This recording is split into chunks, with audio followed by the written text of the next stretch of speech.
kalau kita tengok, dia bukan sahaja di Malaysia, kalau kita tengok rata-rata tempat juga berlaku. Di India, kita pernah digemparkan dengan Masjid Babri yang diruntuhkan, yang dimusnahkan atas alasan kuil dahulu. Ini fakta. Kalau di Malaysia, mungkin Datuk antara orang yang layak bercakap kerana beliau juga antara orang yang terlibat dalam peristiwa Masjid Karwa. Juga ada konflik di antara rumah ibadat. Seingat saya tahun 98 ketika PMX juga sebahagian daripada kerajaan, Timbalan Perdana Menteri ketika itu. Dan kita melihat mutakhir ini seperti tidak ada kesudahan. Lebih menduka citakan kita, penceroboh pula yang seakan-akan kelihatan viktim, mangsa. Kan? Sehingga perlu diberikan pampasan dan sebagainya. Jadi saya nak mulakan perbincangan ilmiah kami ini berteraskan kepada fakta dan juga huraian yang jelas.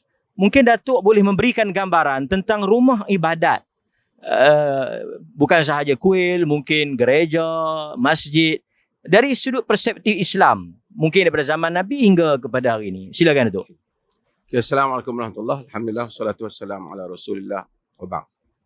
Kita bercakap tentang satu tajuk yang mungkin bagi setengah pihak panas. Tapi kita berlatar belakangkan kepada menara yang menjadi kebanggaan negara bagi menunjukkan this is very beautiful country.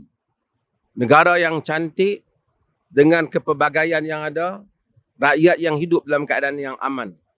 Dan semua orang inginkan keamanan ini. Dan keamanan hanya diperolehi apabila manusia itu mempunyai niat yang baik dan kepatuhan kepada rule of law.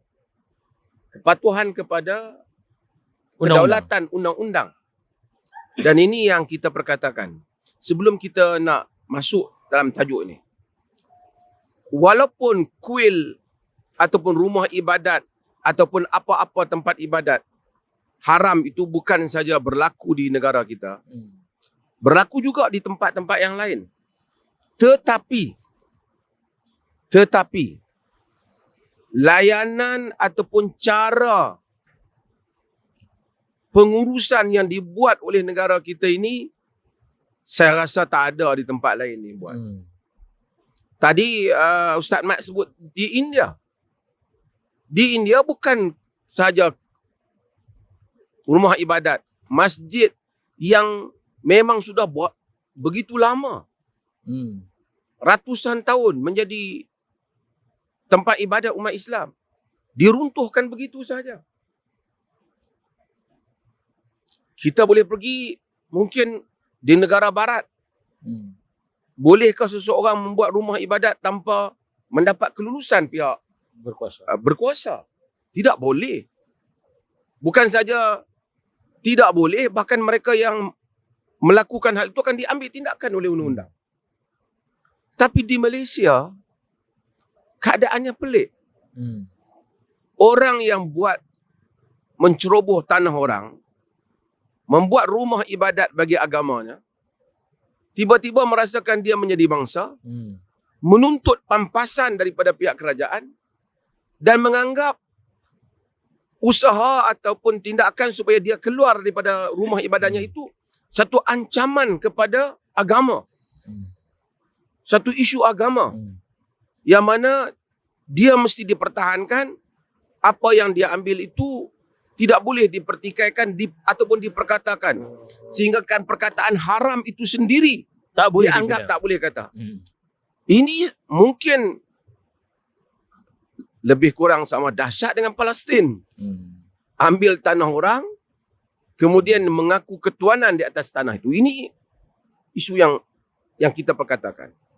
Supaya kita jelas,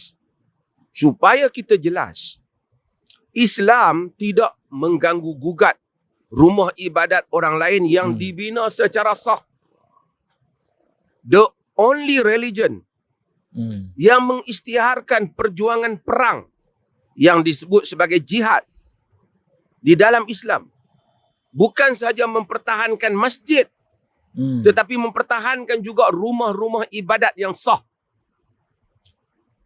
Walaula daf'ullahi an-nasa ba'duhum bi ba'd lahuddimat sawami'u wa biya'un wa salawatun wa masajidun yuzkaru fiha ismullahi katsira wa la yansuranna Allah man yansuru innallaha laqawiyyul aziz. Dalam surah Al-Hajj.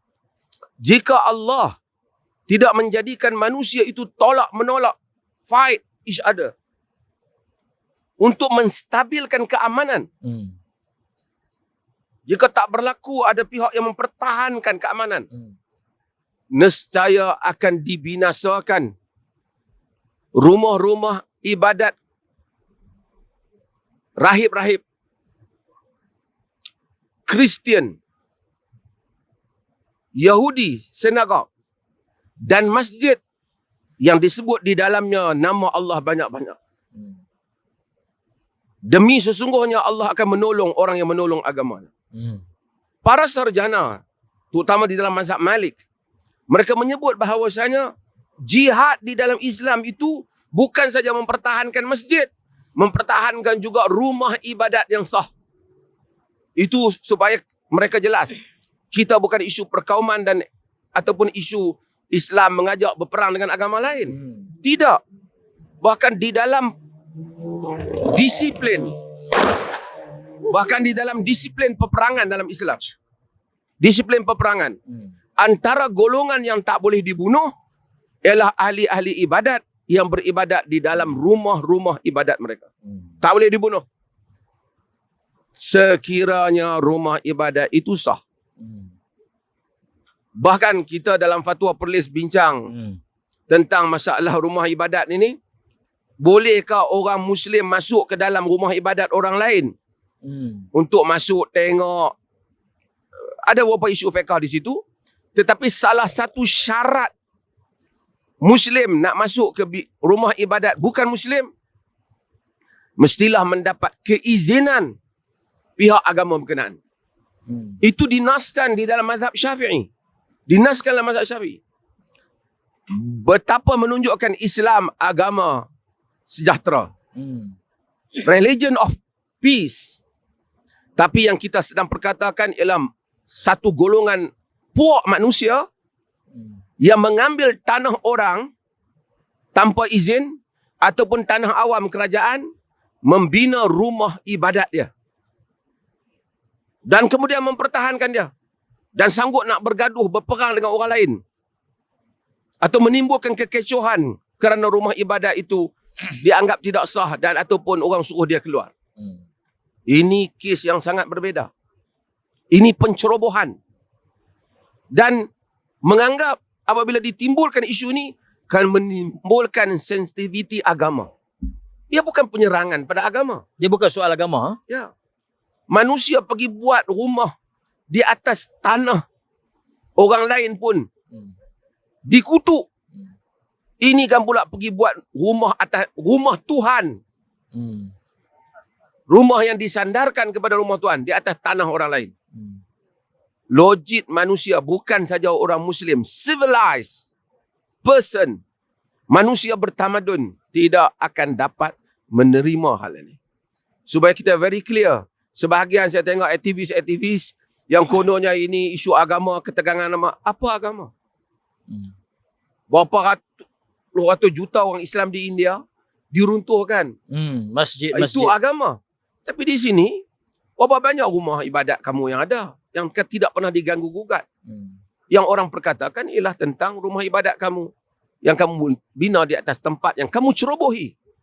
Dan kemudian kamu menggunakan sentimen agama untuk mempertahankannya.